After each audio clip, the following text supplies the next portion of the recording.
Hey guys, I have become a little lazy. I decided to skip credit mode because I've been hurting more. I have ascites in my left knee, apparently. And I'm being more lazy by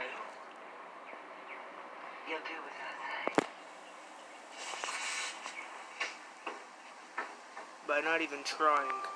I'm just gonna kill myself because I'm so bored. Wait, buddy. You know what? You're so annoying that you deserve to die. So are you. You're so annoying that you actually deserve to die, you pathetic bastard.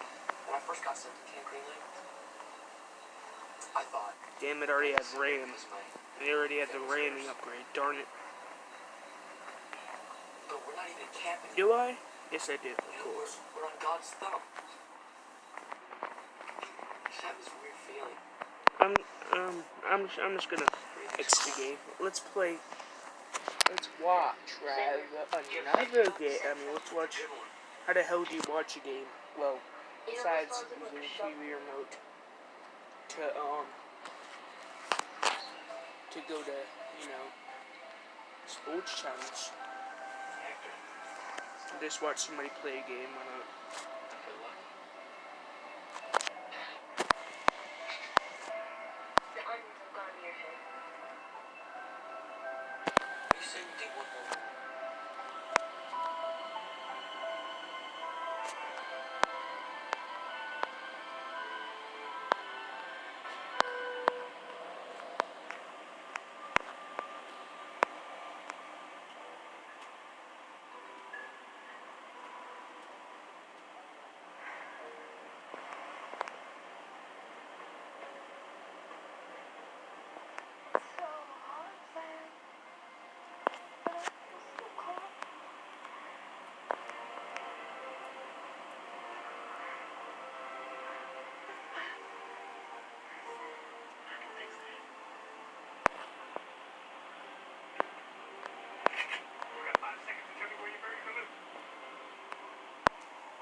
John Fulford. It's embarrassing ways people have died.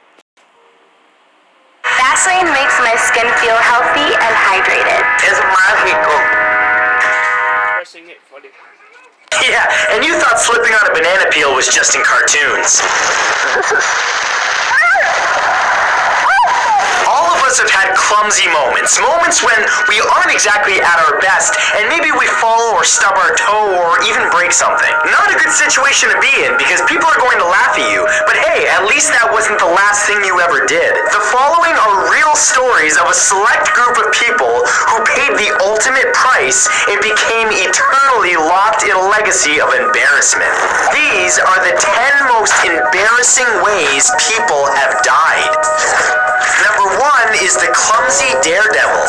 On July 25th, 1911, Englishman Bobby Leach became the second person ever to survive going over Niagara Falls. Leach accomplished the feat by encasing himself within a fortified barrel, which protected him as he rushed over the massive waterfall. The stunt actually put him in the hospital for 6 months with broken kneecaps and a fractured jaw, but believe it or not, that couldn't keep him down. Soon after, he was on a world tour to brag about what he had done. However, what did keep him down ended up being an orange peel. Yep. While touring New Zealand in February of 1926, Leach slipped on an orange peel and broke his leg. His injury became infected and then became gangrenous, so doctors decided to amputate. On April 26, 1926, Leach succumbed to failing health at 69 years old, his body unable to handle his recovery. That's right, he survived an incredible 187-foot fall off of a rushing waterfall, only to slip up and get taken out by a piece of fruit. See, this is why you should always throw away your banana and orange peels. You might end up killing someone. Number 2 is crushed by stone boobies. On May 17th, 2006, Oh my god, that is embarrassing. Holy Lord, I'm gonna have to go talk with my mom about that one. Holy Lord, I'll be right back. Why is it pausing? There we go. Prior to this incident, he was forced to give up his career as a guitarist when he accidentally lost a finger in a print shop accident. No stranger to accidents, he taken out by a piece of expression titled "Woman with Four Breasts" was falling to one side when he tried to push it back with the force of his body. His attempt to balance the piece only made the situation worse when it fell directly on him, crushing him under the hard excess boobage and killing him immediately. Prior to this incident, he was forced to give up his career as a guitarist when he accidentally lost a finger in a print shop accident. No stranger to accidents, he again misjudged a decision to throw himself in harm's way rather than just let his art be destroyed and ended up paying dearly for it. I don't think this is what most guys are talking about when they say they want to be crushed by some boobs. You know what I'm saying? You know what I'm saying? Number 3 is death by orgasmatron.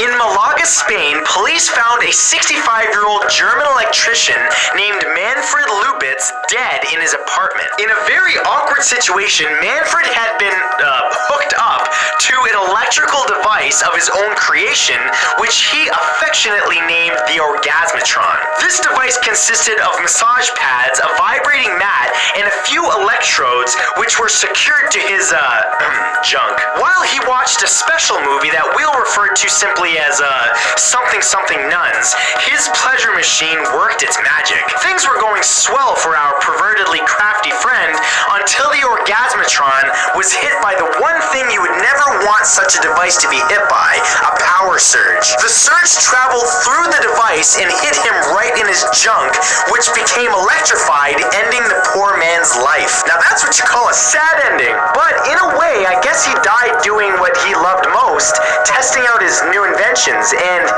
himself. Number 4 is Wound Up Tight.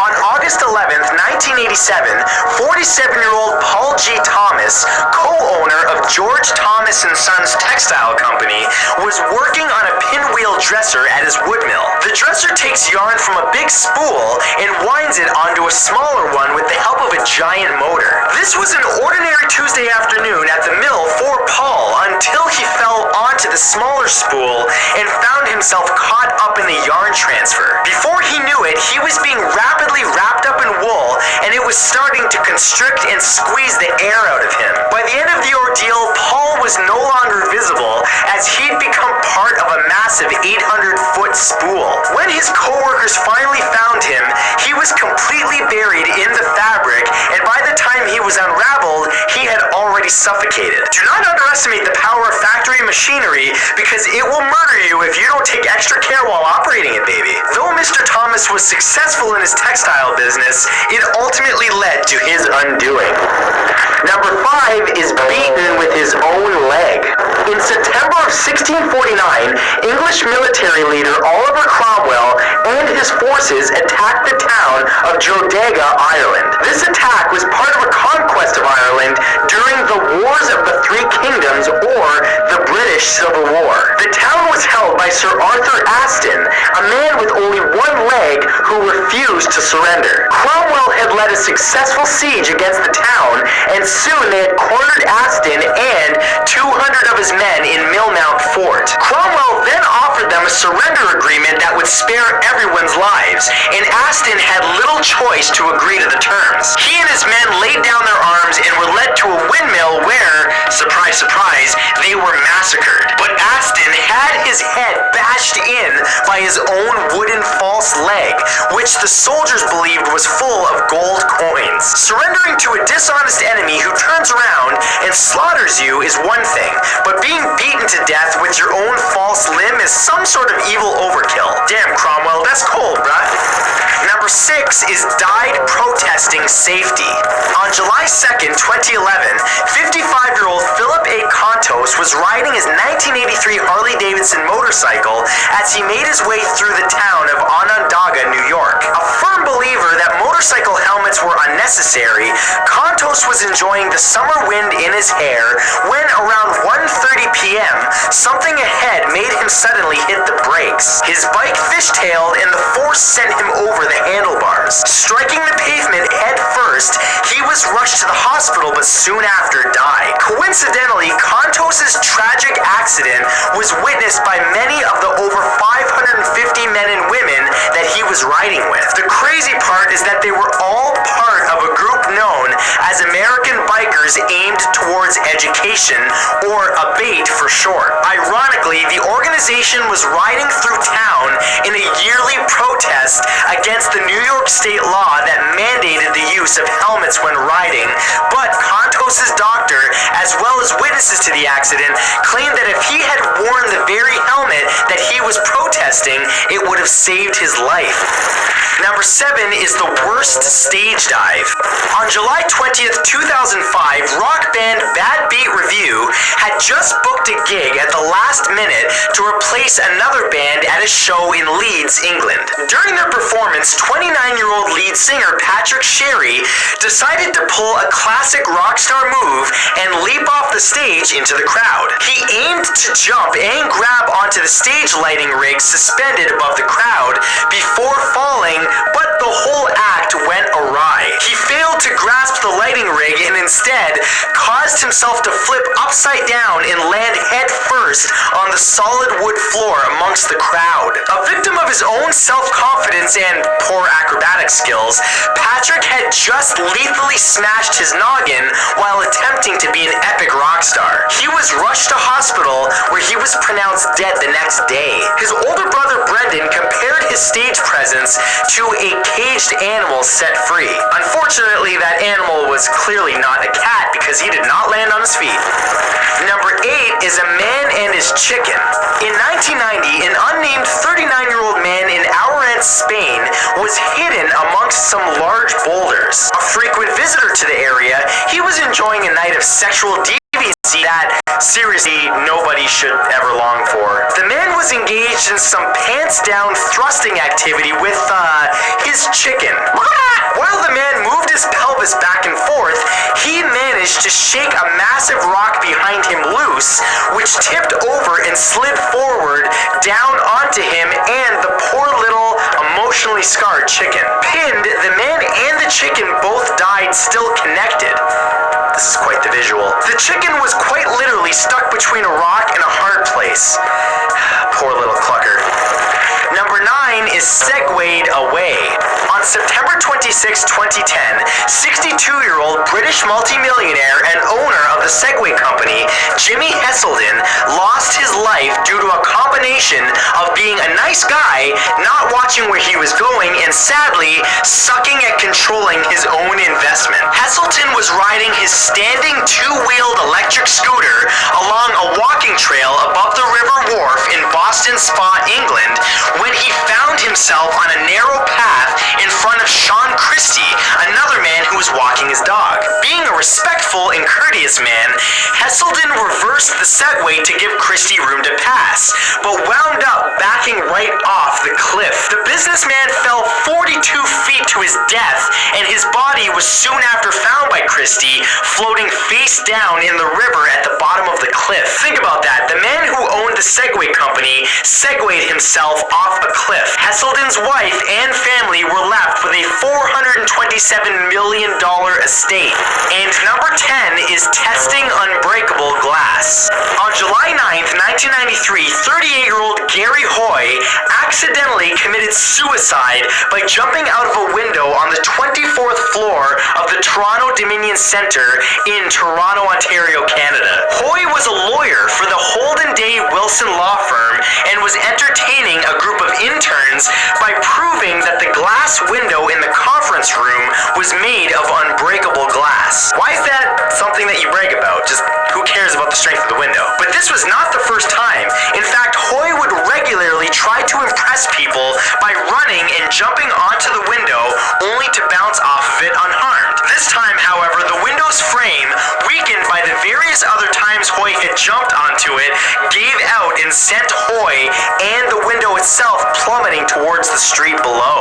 Hoy's death hit the law firm hard, since he was such a well-known and respected lawyer in Toronto, and eventually, without Hoy, the firm actually had to close its doors in 1996. But ironically, Hoy's point was actually proven true, as the glass did not shatter when he hit it. Instead, it just came out in one big piece and he wrote it down. The The jury is still out on whether or not it was worth proving, though. Here's a suggestion: it wasn't. So, those are the 10 most embarrassing ways that people have died. But I want to know what you guys think of these stories. I mean, was it just bad luck, or were these people destined to end up just dying a terrible death? Leave a comment below because I'll be reading through them and I'll pin the best one to the top. But as always, thank you guys so much for coming by today. Remember to come back tomorrow and every weekday at exactly 3 p.m. Eastern Standard Time because I'll have a brand new video for you. I'll see you then.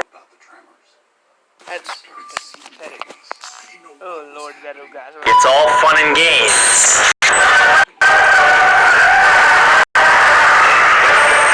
Video game. During the course of their disease, around 50% of people with Parkinson's may experience hallucinations or delusions.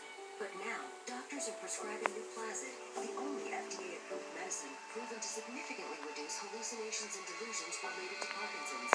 Don't take Nuplazid if you are allergic to its ingredients. Nuplazid can increase the risk of death in elderly people with dementia-related psychosis and is not for treating symptoms unrelated to Parkinson's disease. Nuplazid can cause changes in heart rhythm and should not be taken if you have certain abnormal heart rhythms or take other drugs that are known to cause changes in heart rhythm. Tell your doctor about any changes in medicines you're taking. The most common side effects are swelling of the arms and legs and confusion. We spoke up. The hell is that? Not Ask your fucking Parkinson's circus. specialist about Nuplazid. Fuck. The hell would I watch that shit? You know what? This should be a protest video. I really think that no pig should be slaughtered. I think that it should let's head bashed in, then slaughtered instead of being tortured to death. That's pathetic, guys. I really hope that will actually happen. That's pathetic too. It's pathetic. Don't even like it. People need to eat. People buy me meat. Whatever you need.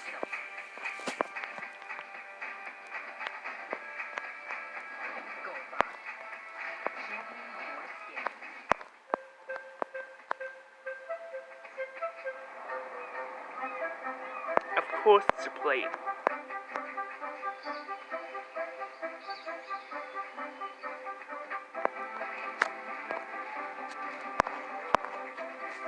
Yeah, there's multiple answers to that. People buy me to eat, but never eat me. It's a plate, of course. Bubblegum is out of the question. Some people eat bubblegum. You know, it does not get stuck in you for 7 years. It actually digests faster. It's called physics. The heck? Yes, this is an actual video. It's about 6'9". Of course. I'm not gonna show that. That is pathetic. Does anybody else want to watch something terrible? Holy Lord, he just let you. And then, yeah, right. Most secure door Minecraft. Oh yes. Hello everyone, this is Mumbo and welcome back to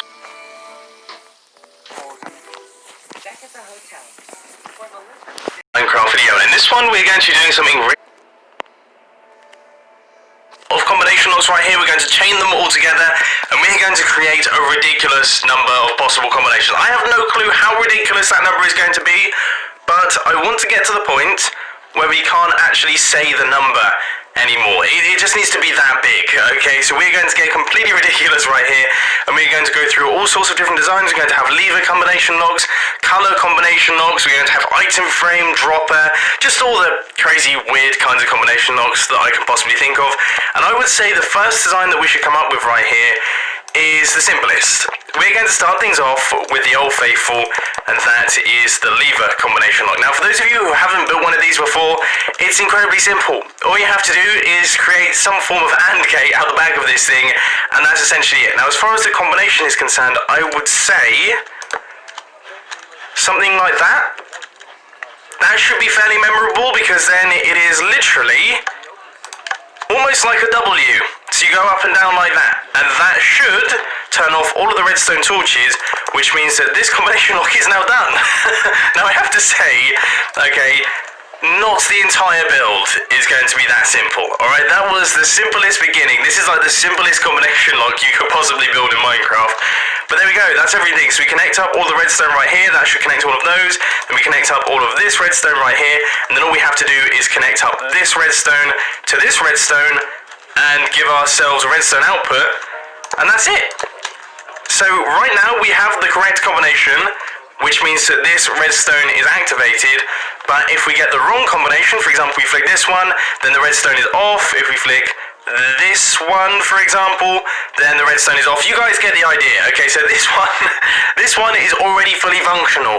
So how about we move on to building something just a tiny bit more complex, and that is the color combination lock. Now I remember way back in the early days of my YouTube channel, I used to build pretty much 100% color combination locks. That was literally all I used to do.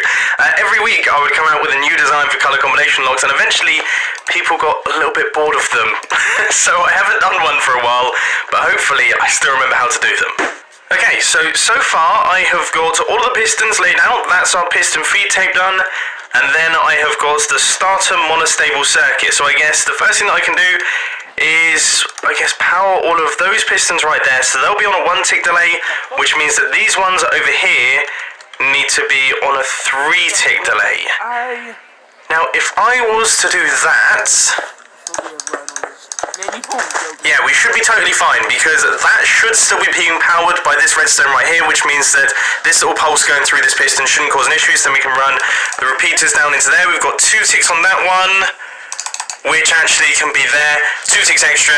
Excellent. Okay, so all of those pistons down at the bottom should now be fully synced up. So now we just have to do the ones at the top. Now, I would say that it would be a good idea to do like a zigzagging half slab tower going up like this. Let's just quickly grab ourselves some half slabs. We can replace the button right there, and we'll just go up like this, and this should connect in to our top layers of pistons. Now these ones here need to be on a 2 tick delay, I think.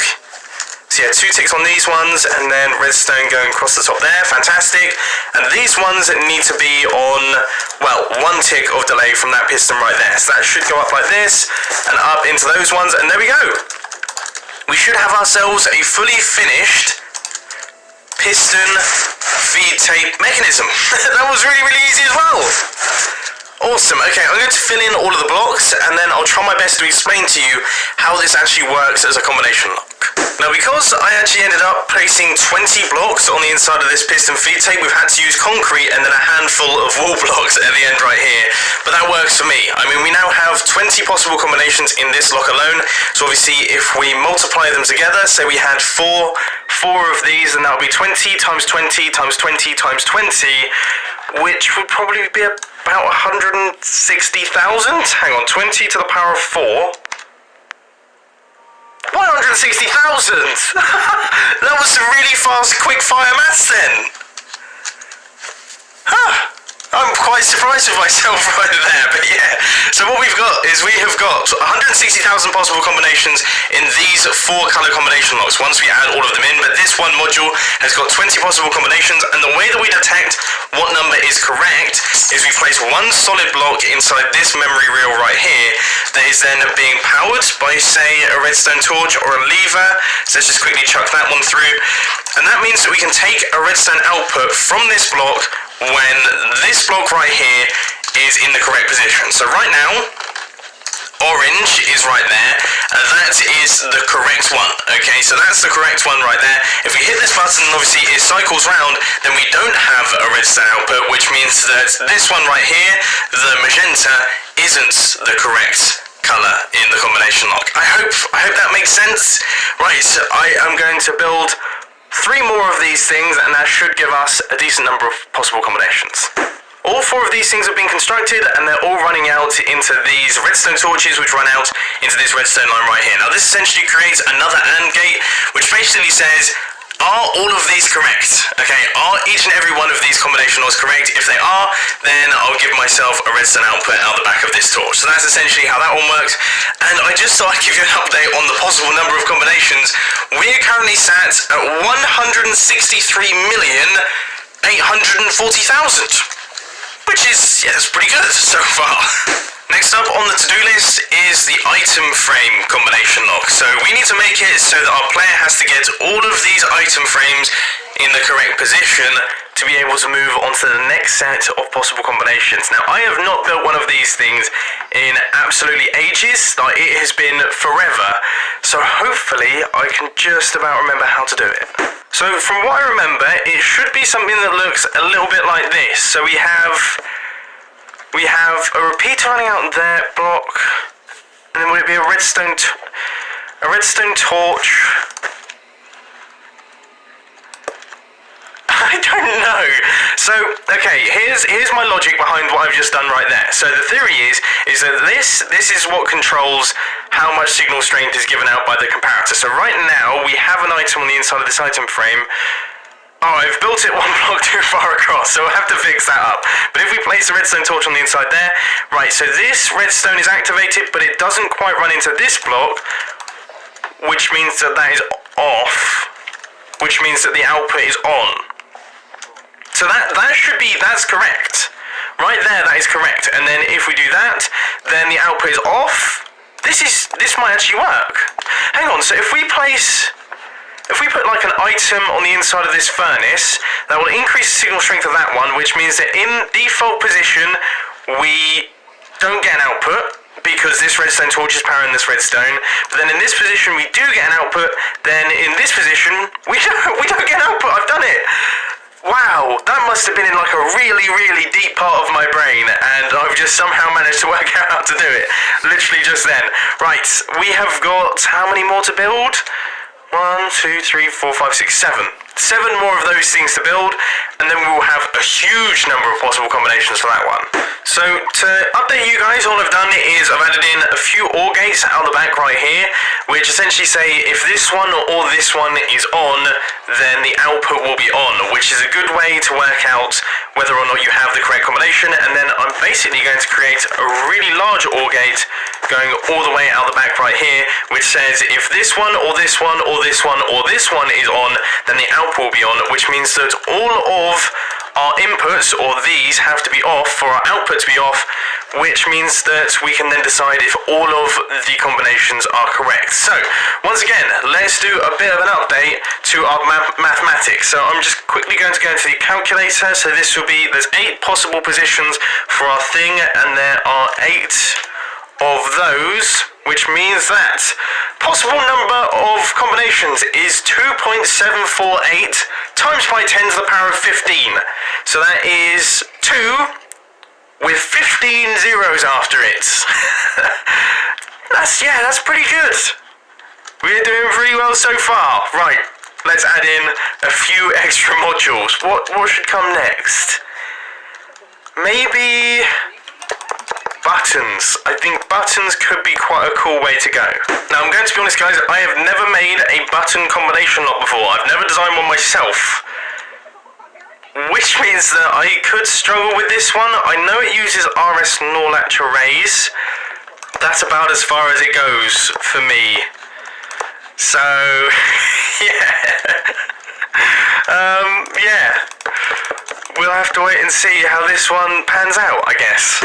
So currently this is my theory, and I haven't tested this out, and I haven't watched any tutorials right here.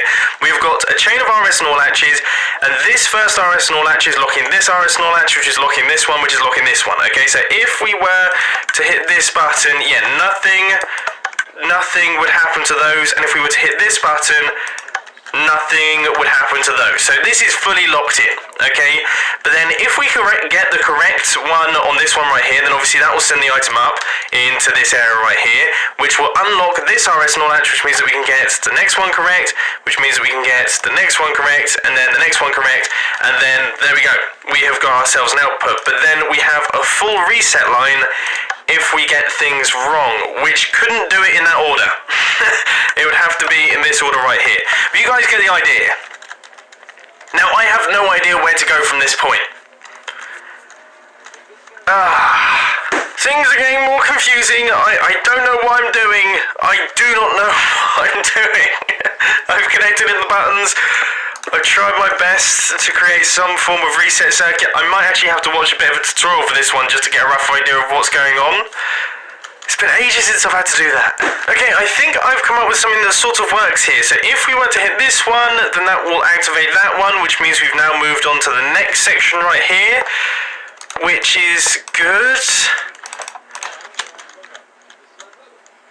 But if we were to hit this one, then that would trigger the reset line, which would then send a pulse. Why? Send a pulse through this, which that should actually be quite a fast pulse. Hold up a second. Oh my word, this is so confusing. So that should be that. Why did I decide to do this? Oh my gosh. Now before someone says it down in the comment section, yes, I'm well aware that there are much smaller designs than this, but I want to do it myself. Simple as that. This is my first ever attempt, and it is enormous, I'm well aware of that. I've created a working circuit, so if we place these in order, as you can see, this one activates, then that one activates, and then that one activates, and then this one activates, meaning the whole system is now up and running. All of these comparators right here are switched off, which means that we have got the correct combination. But if we were to get any of these things wrong, so let's quickly just do a reset right here.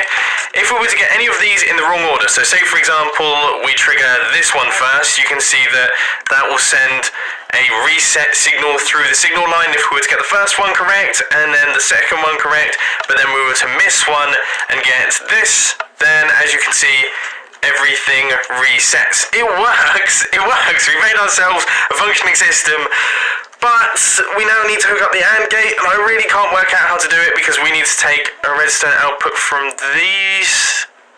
Yeah! From these I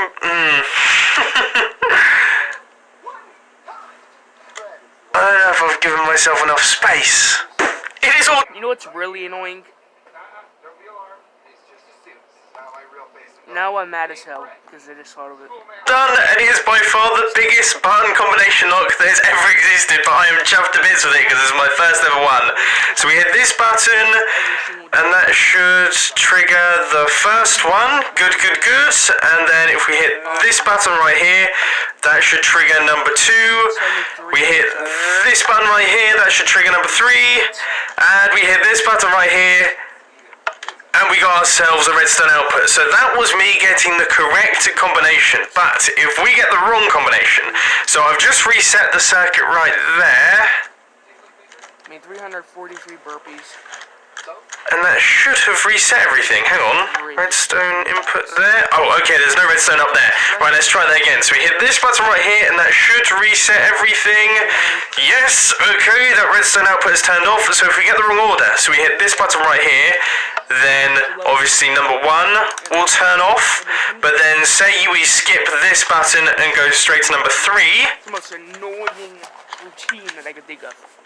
You know We got a reset. Good stuff. Right, now let's see if we just hit a random button. So we hit that button right there. Once again, we've got our first button correct, but then we hit this button over here. Get it. Yes, it resets. We have a fully functional button. A button combination lock that is enormous. It is monstrous. It's a horrible circuit. Oh, but I couldn't be happier. Could not be happier. Right, let's move on from that because we want to do a little bit of item combinations right now. Now, I'm going to be honest, I'm not 100% certain on the maths for this one right here, so you can let me know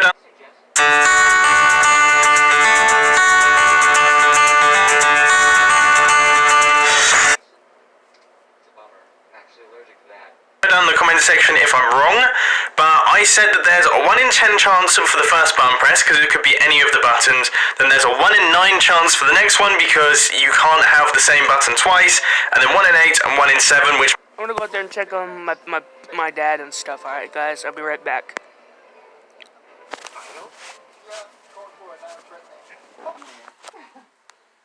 be any of the buttons, then there's a 1 in 9 chance for the next one, because you can't have the same button twice, and then 1 in 8 and 1 in 7, which means it's 10 times 9 times 8 times 7, and then I've multiplied that by all of the other combinations that we have right here, which gives us 1.385 times by 10 to the power of 19, which is a pretty monstrous number. I mean, that is a really, really big number. But things are going to start to get really ridiculous now, because we are going to start using items, and items have a huge number of possible combinations that they can be, because of course you can rename items, which, yeah, definitely adds gazillions. Just a stupid number, and we are going to have 4 of these little things at the end right here, all hooked into RS NOR latches to create what is essentially going to be an item combination lock. Sounds pretty good.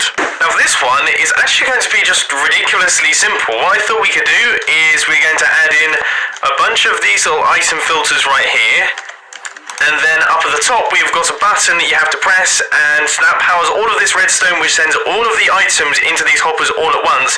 Then we're going to have an AND gate out the back right here, which will obviously activate if all of the items are correct, which will then go into an RS NOR latch, which will reset, causing us to have our redstone output if we get the correct combination. I mean, this one is probably the simplest circuit we've done, bar the lever combination lock, and it has by far the most combinations. So I guess, you know, sometimes it's not the complicated things, like this, that actually work, because that probably has the least number of combinations out of this entire circuit. So right now, all of our item hoppers are rigged up to receive an iron block, and inside each one of our droppers, we have got 1 iron block, and that should mean that when we hit this button, that redstone turns off very briefly, which will activate our RS NOR latch, giving us a redstone output, and then we have this button over here to do the reset circuit. That is awesome, absolutely perfect, and is working wonderfully. Now, in terms of the maths, this is where things begin to get a little bit shaky, because I did some Googling and I was looking up how many items there were in Minecraft, and it seems like people don't know. The last post was in 2013, and there were 296 different items that will stack. So with that maths, we did 296 to the power of 4 multiplied by all of the other bits and pieces that we have in here, and right now we have 1.063 times by 10 to the power of 29. So that's 1 with 30 zeros, or 29 zeros after it, which is obviously an insane number. Now I would say it's more likely that we probably have about 400, maybe even 450 items in Minecraft now that will stack. I mean, we have all the different colours of concrete, of all this stuff. We've got purple now, all that. You know what? We'll say that it's 410 to the power of 4. Then that will give us 3.9 times by 10 to the power of 29, which is obviously a really large number. But where things begin to get a little bit silly is where you take into account how many different names you can give to the items. I'm quickly going to do some maths. So from what I can work out, so I've put 410 times by 90 to the power of 30.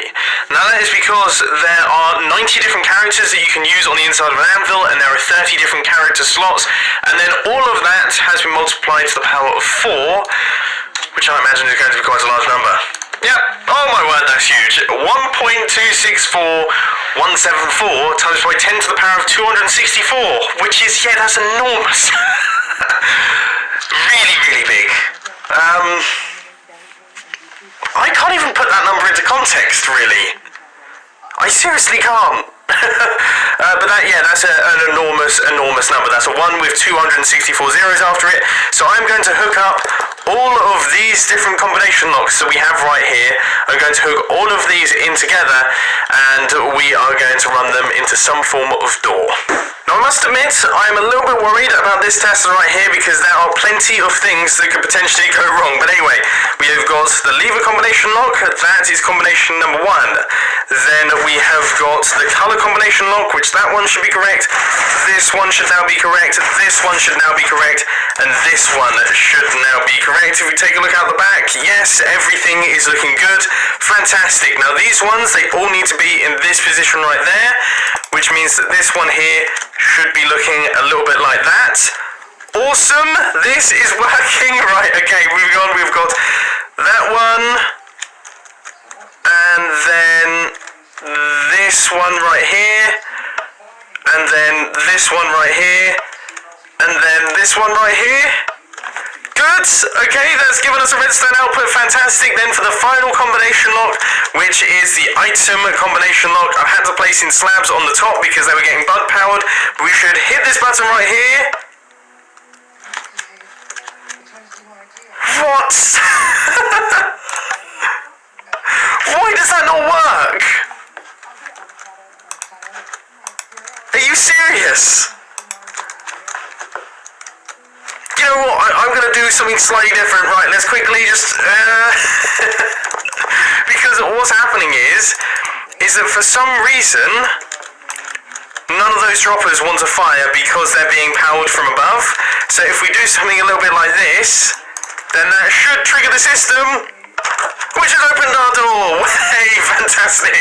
We have got ourselves a working system right there. Unfortunately, for some reason, just the redstone wasn't working for that. I'm guessing it probably has something to do with the bud powering of this. What? It worked that time? Oh, for goodness sake, I give up with droppers. I mean, seriously, look, they seem to just be so strange with the way that they operate. It doesn't make any sense to me. But anyway, our combination lock is in fact working, as you just saw right there. This thing is functioning like a champion.